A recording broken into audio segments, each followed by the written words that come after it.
આજની ધર્મકથા. પ્રણામ.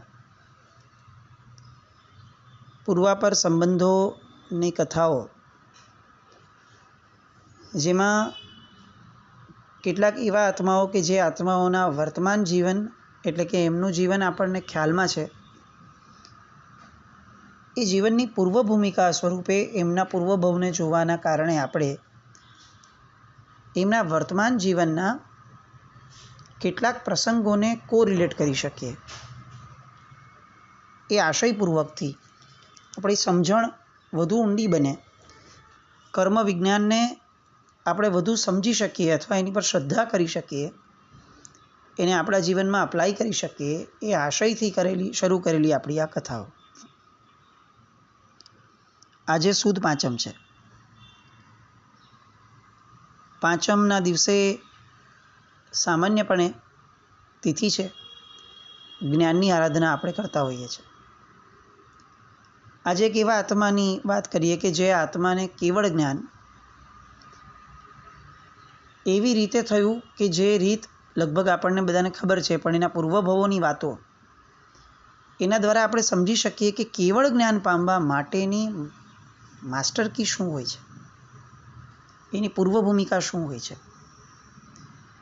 કોઈકનું પતન થયા પછી એનું ઉત્થાન કઈ રીતે થઈ શકે છે,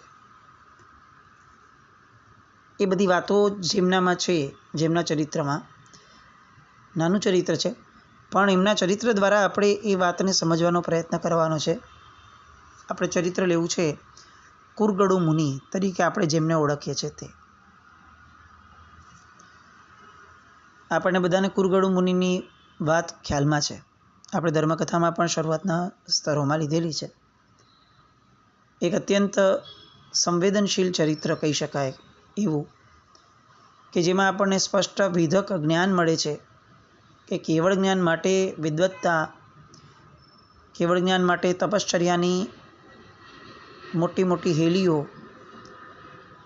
એ બધું એટલું મહત્ત્વનું નથી જેટલું મહત્ત્વનું નમ્રતા, વિનય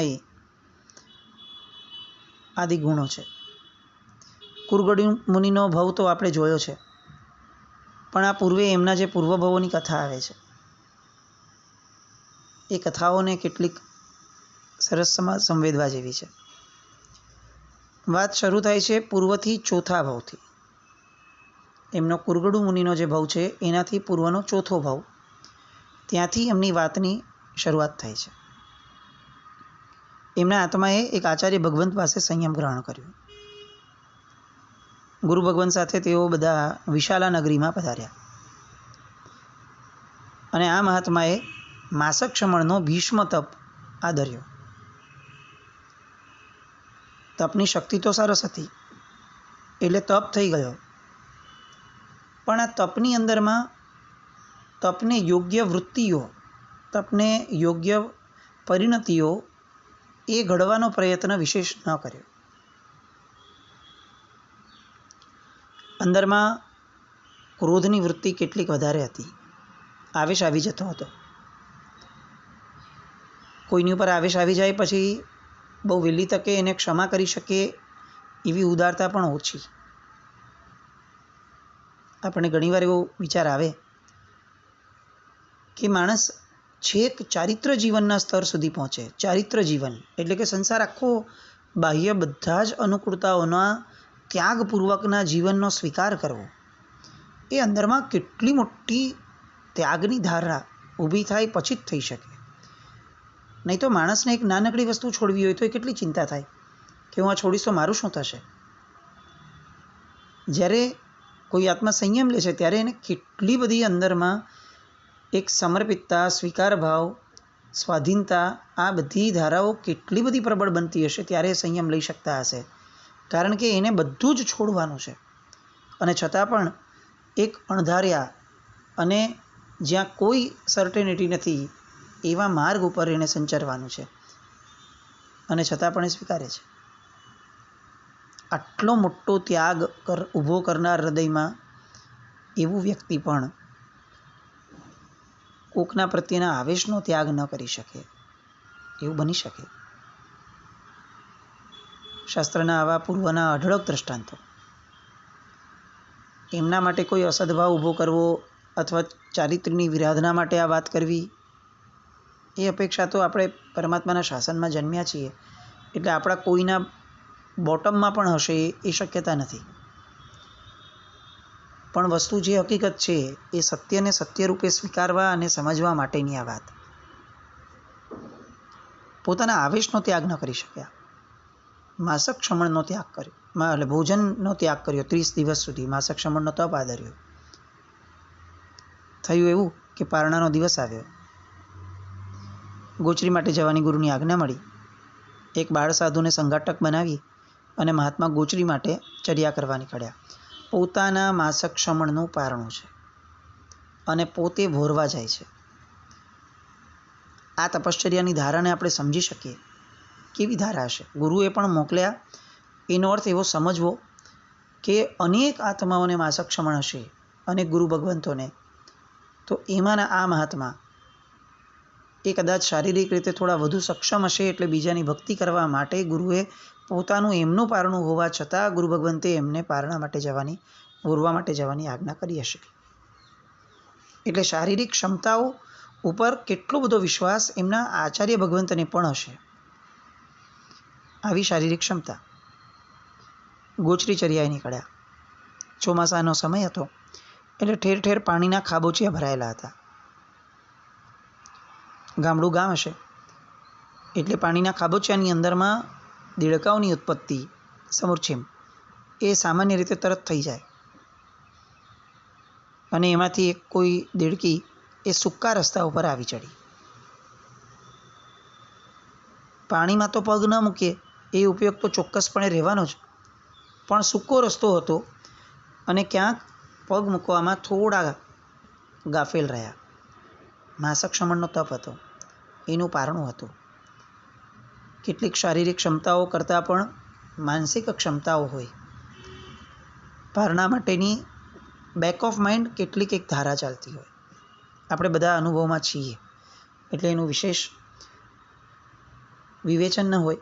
આપણે સમજીએ છીએ કોઈ પણ વેશમાં હોય વ્યક્તિ, 30 ઉપવાસનું પારણું છે, મનમાં એક રઘવાટ, સામાન્ય ભાવ પણ આવી જાય. અને એટલે એ ઉતાવળમાં ને ઉતાવળમાં એ થોડા પ્રમાદને વશ થયા અને એમના પગ નીચે એક નાનકડી સાવ ઝીણી એવી દેડકી કચડાઈને મૃત્યુ પામી. જેવું એ થયું એવું તરત જ એમને પણ ખ્યાલ આવ્યો અને સાથે રહેલા સંઘાટક પેલા બાળમુનિને પણ ખ્યાલ આવ્યો. પેલા બાળમુનિએ જોયું પણ બોલ્યા નહીં વિશેષપણે. એમને ત્યારે એવો ખ્યાલ આવ્યો કે મહાત્મા પોતે મોટા છે, એ પોતાની રીતે દેડકીના આ હિંસાનું પ્રાયશ્ચિત તો લઈ લેશે. ગોચરી માટે બધા બેઠા. ચર્યા પૂરી થઈ, પારણું થઈ ગયું, દિવસ વ્યતીત થયો. બાળમુનિ છે, કુતૂહલ હોય, કેટલીક જિજ્ઞાસા હોય અને આ બધાની ભેગો વિવેક એ કેટલોક બાળ સહજ અવસ્થાના કારણે ઓછો રહેવાનો. એટલે સામાન્યપણે એમણે પૂછ્યું, સાહેબ પેલી દેડકીની વિરાધનાની પ્રાયશ્ચિત? સાહેબે જવાબ ના આપ્યો. કીધું કે પ્રતિક્રમણ સમયે કરી લેશે. આખો ગચ્છ ગુરુ પાસે પ્રતિક્રમણ સમય એકઠો થયો. માંડલી આકારમાં બધા ગોઠવાયા. પ્રતિક્રમણ દરમિયાનમાં પ્રતિક્રમણનું જે 6 આવશ્યકમાંનું પ્રતિક્રમણ આવશ્યક આવ્યું. એટલે એક પછી એક મુનિ ભગવંતો દિવસની પોતાની અતિચારની આલોચના લેવા માંડ્યા. આ ક્રમ હતો એ સમયનો કે આખા દિવસ દરમિયાન થયેલી પોતાની આલોચના જાહેરમાં ગુરુ પાસે એ વર્ણવી. આ જ પ્રતિક્રમણ, મુખ્યતઃ પ્રતિક્રમણનો ભાવ. અને આ વિધિ પ્રમાણે દરેક જણ પોતપોતાની આખા દિવસ દરમિયાનની આલોચના લેતા જાય. પેલા માસક ક્ષમણના પારણાવાળા તપસ્વીએ પણ પોતાના દિવસ દરમિયાનની આલોચના બોલી. એમાં એ દેડકીની વિરાધનાવાળી આલોચના બોલવાનું ભૂલી ગયા. બાળમુનિ બાજુમાં હતા એટલે તરત એમણે એને યાદ કરાવ્યું. યાદ કરાવ્યું છતાં પણ એ બોલ્યા નહીં, કારણ કે હવે એ પ્રાયશ્ચિતનો ભાવ એમના હૃદયમાં હતો જ, નહોતો એવું નહોતું. ભૂલી પણ ગયેલા, અને ભૂલી ગયા એટલે છુપાવવું હતું એવી પણ ભાવધારણા નથી. પણ આ પ્રાયશ્ચિત કરતાં વધારે એ સમયે મનની અંદરમાં બાળમુનિ મને યાદ કરાવે છે, બધાની સામે યાદ કરાવે છે. એ જે અહંકારને ઠેસ પહોંચી એ ભાવ વધુ મોટો થઈ ગયો. પ્રાયશ્ચિતના ભાવ કરતાં પણ વધુ મોટો એ ભાવ થઈ ગયો. આવું બધું આપણે સાંભળ્યું છે. ચંડકૌશિકના પૂર્વભાવમાં પણ આવો જ કથાનો ભાવ આપણે સાંભળ્યો છે. શાસ્ત્રો હંમેશા એવું કહેતા આવ્યા છે કે સરખા પાપોની ફળશ્રુતિ પણ સરખી હોય.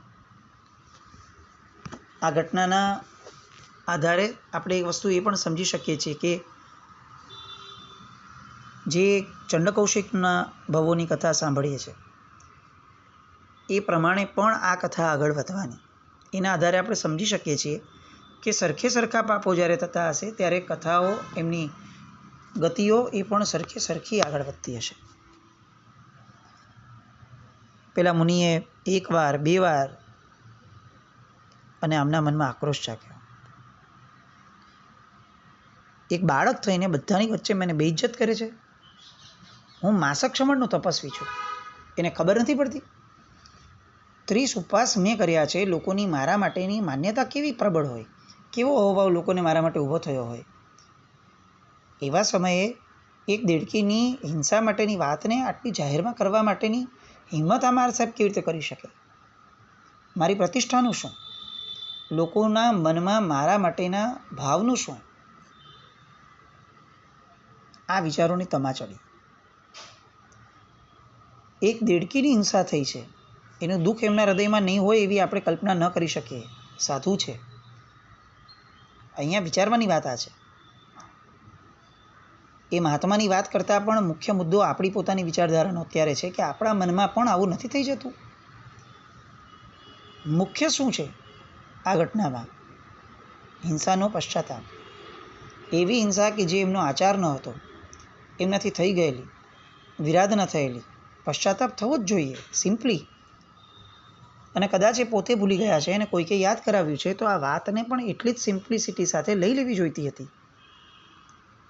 આમાં ક્યાંય પણ વચ્ચે પ્રતિષ્ઠા, અહંકાર, માસક્ષમણ આ બધું નાખવાની જરૂર એકચ્યુઅલી નથી. આપણી હારે લગભગ આવી ઘટના થતી હોય આપણા જીવનમાં કે જેમાં એક ધારાને આપણે જો બરોબર સંવેદી લીધી હોય તો કારણ વગર બીજો કશાય એને જો એમાં એન્ટર જ ન થવા દઈએ તો વાત બહુ સીધી રીતે પતી જતી હોય છે. કોઈકે આપણને કંઈ કીધું કે ભાઈ આ કરવા જેવું નથી, એ સમયે એણે જે કીધું એ મુખ્ય છે. સમજો એણે જે કીધું એ આપણામાં એ દોષ નથી તો આપણે એને ઇગ્નોર કરવું જોઈએ, કારણ કે એ જે બોલે છે આપણને અપ્લાય જ નથી થતું. તો આપણે એને રિસ્પોન્સ જ કેમ આપવો કે રિએક્ટ જ કેમ કરવું? અને જો એણે જે કીધું એ આપણામાં અપ્લાય થાય છે તો આપણે એવું માનવું જોઈએ કે એની વાત સાચી છે, આ ભૂલ છે તો મારે સુધારી લેવી જોઈએ, મારા ભલા માટે છે. કોણ કહે છે એની મહત્તા મનમાં કેમ ઊભું કરી? એ કહેનાર મોટો છે, નાનો છે, બાળક છે, કયા આશયથી કહે છે? પોતાની સાવકારી પ્રૂવ કરવા માટે કહે છે, આપણને નીચા ઉતારી પાડવા માટે કહે છે? આ બધી વિચારણા એ ગૌણ થાય છે, કારણ કે મુખ્ય વાત એ છે કે જો એ કહે છે એ સત્ય છે તો એ આપણા ભલા માટે છે, અને જો કહે છે એ અસત્ય છે તો આપણને એની કોઈ ફિકર હોવી જ ન જોઈએ. એ આપણને કહેતો જ નથી. આપણું નામ અગર વિજયભાઈ છે અને કોઈ જોર જોરથી છગનભાઈ બોલે છે તો એની આપણને અસર ન થાય, કારણ કે આપણે જાણીએ છીએ કે એ જે કહે છે એ આપણને અપ્લાય જ નથી થતું. તો આપણે એને રિસ્પોન્સ કરીએ કેમ કરવાનું? તો જેમ આ સ્પષ્ટતા છે એમ આ પણ સ્પષ્ટતા હોય કે એ અગર કોઈ ગાળ આપે છે કે કોઈ નબળું કહે છે કે જે મને અપ્લાય જ નથી થતું, તો ભાઈ મારે બોધર કેમ કરવું? એ મને કહેતો જ નથી એવું મારે સમજી લેવાનું. અહીંયા મહાત્મા આ સમજણ ઊભી નહીં કરી શક્યા અને આક્રોશ જાગ્યો. એ સમજે છે શું? પ્રતિક્રમણ તો પૂરું થઈ ગયું, પણ માસક ક્ષમણના તપના કારણે શરીર કૃશ થયેલું, અને કૃશ થયેલું શરીર એમાં જો ઉપયોગ ન રાખીએ તો એ વધુ આવેશ અથવા કશાયને બળ આપી દે. કારણ કે શરીરનો પોતાનો શ્રમ અને એમાં આ કશાયનો ઉદય, આ બે ભેગા થાય તો કશાય જીતી શકે. કારણ કે મન ઓલરેડી વીક પડેલું છે શરીરના કારણે. આ બંને ભેગા થયા અને હવે પ્રતિક્રમણ પૂરું થયા પછી ફરીવાર બાળમુનિ છે, ચંચળતા હોય એટલે બોલવા લાગ્યા, બધાની સામે બોલવા લાગ્યા અને એ ભાગવા લાગ્યા. અંધારાનો સમય છે, ઓઘો લઈને મારવા દોડ્યા. બાળમુનિ ગભરાયા. હવે બચવા માટે મકાનની બહાર નીકળી ગયા. આગળ બાળમુનિ, પાછળ આ તપસ્વી સાધુ. કશું સ્પષ્ટ દેખાતું નથી બેમાંથી એક પણ વ્યક્તિને. અને એમાંય આ મુનિરાજને તો બે અંધકાર છે, એક બહારનો અંધકાર અને બીજો અંદરનો અંધકાર, ક્રોધનો. માર્ગમાં એક વિરાટ થાંભલો આવ્યો. બાળમુનિ તો થાંભલાની બાજુ પરથી સરકી ગયા, પણ એ ક્રોધને આધીન એવા મુનિ થાંભલાને જોઈ શક્યા નહીં. આમ તો તત્વથી જોવા જઈએ તો આ ક્ષણે મુનિરાજ ઘણું નથી જોઈ શક્યા. પોતાના તપનું પારણું છે, માસક ક્ષમણ તપનું પારણું છે. પોતાને શું શોભે એ પણ એ નથી જોઈ શક્યા. એક બાળમુનિ જે કહે છે એ વાત સાચી છે એ પણ એ જોઈ નથી શક્યા. હું પ્રાયશ્ચિત નહીં કરું તો મારે ભોગવવું પડશે એ પણ એ જોઈ ન શક્યા. આવી અઢળક વસ્તુઓ ન જોઈ શક્યા કારણ કે અંદર ક્રોધનો અંધકાર હતો, પણ બહારના અંધકારના કારણે થાંભલો ન જોઈ શક્યા. જોશભેર ભાગતા જતા અથડાયા, માથું ફૂટ્યું, ધોરી નસ કપાઈ ગઈ, તત્ક્ષણ મૃત્યુ પામ્યા. હવે કર્મના સિદ્ધાંત જોવાના. મૃત્યુ પામ્યા એ પહેલાં એમની આયુષ્યની ગતિ બંધાઈ ગયેલી. માસક ક્ષમણનો તપ હતો, એ સમયે એમનો આયુષ્યનો બંધ પડી ગયેલો. એટલે આ જે તપ કર્યો હતો, વિકટ તપ કર્યો હતો, એના પ્રભાવે એમને દેવગતિ મળી.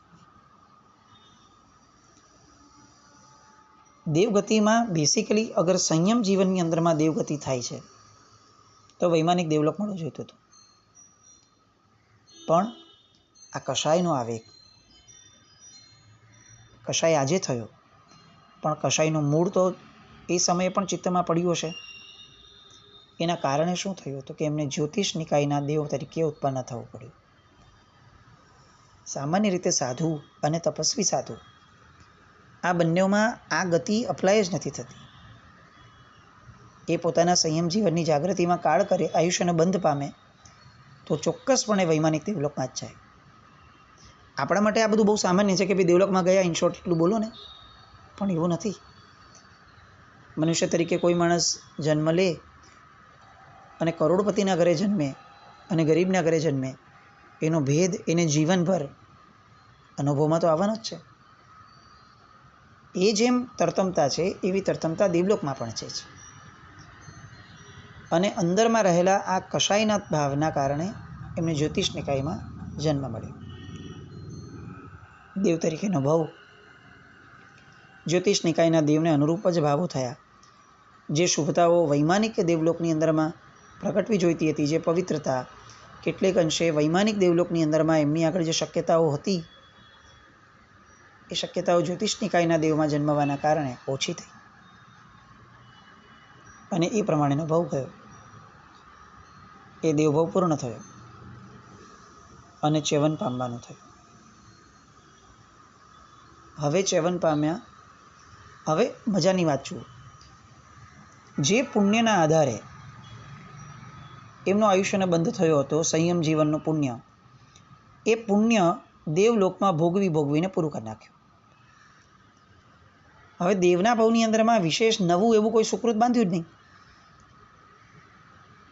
કારણ કે સંયમ જીવન દોડાયેલું લઈને મૃત્યુ પર કાળધર્મ પામ્યા હતા. આ યોગથી ભ્રષ્ટ થયેલા અને બીજા ભાવની અંદરમાં એ ભ્રષ્ટતાને એમણે કેરી ફોરવર્ડ કરી. કારણ કે અંતિમ સમયનો ભાવ હતો એટલે અંદરમાં વૃત્તિમાં એ કષાય જ રહ્યો.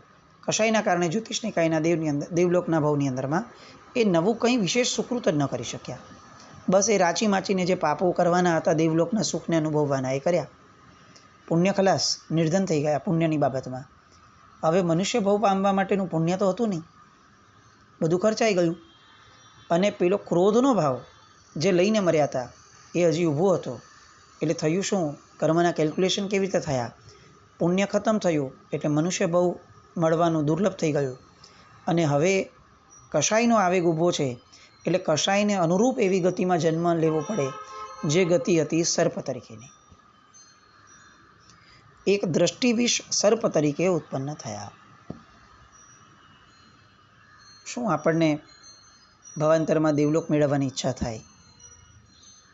શું આપણને એવું લાગે કે બહુ સારી ગતિ છે જવાનું, દેવ થઈએ તો આમ શક્તિવાળા હોઈએ, કેવી સમૃદ્ધિઓ આપણે અત્યારે સાંભળી છે કે એના પગની એક મોજડીની કિંમત કેટલી સામાન્ય દેવની પણ, તો કે આખું જંબુદ્વીપ વેચી નાખો તો એના કરતાં વધારે.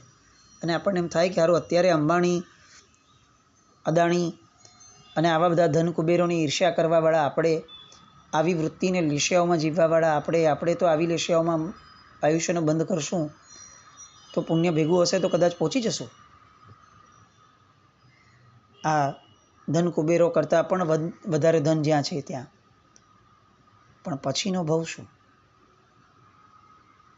આ મહાત્માની પછીના ભવની જે કથા છે, જે કથા આપણને એટલી જબરદસ્ત ચોટ આપશે અને એના કરતાં પણ વધારે એટલો સુપર પૂર્વાપર સંબંધ આપશે. એ મુનિપણાના ભવની અંદરમાં જે કર્યું હતું એનું એક્ઝેક્ટ પરિણામ એના પછીના ભવમાં પણ એમને કેવી રીતે ભોગવવાનું આવ્યું. એક પણ વિચાર કરતાં પૂર્વે આપણે ડરવા અને સાવધ રહેવા જેવું છે. કોઈ પણ નબળો વિચાર એ આપણને કોઈ પણ પ્રકારે ક્યારે પણ ભવિષ્યમાં પતન પમાડી શકે છે. અને એક પણ શુભ વિચાર એ આપણને ક્યારે પણ ઉત્થાનના ભાવે લઈ જઈ શકે એમ છે. આ જાગૃતિ સાથે આપણે જો લેવું હોય તો ચોક્કસ આ કથામાં આપણે આવતીકાલે જોડાઈ અને સમજવાની ધારામાં આગળ વધવું જોઈએ. જેના કારણે કંઈ પણ બોલાય તો મિચ્છામિ દુક્કડમ.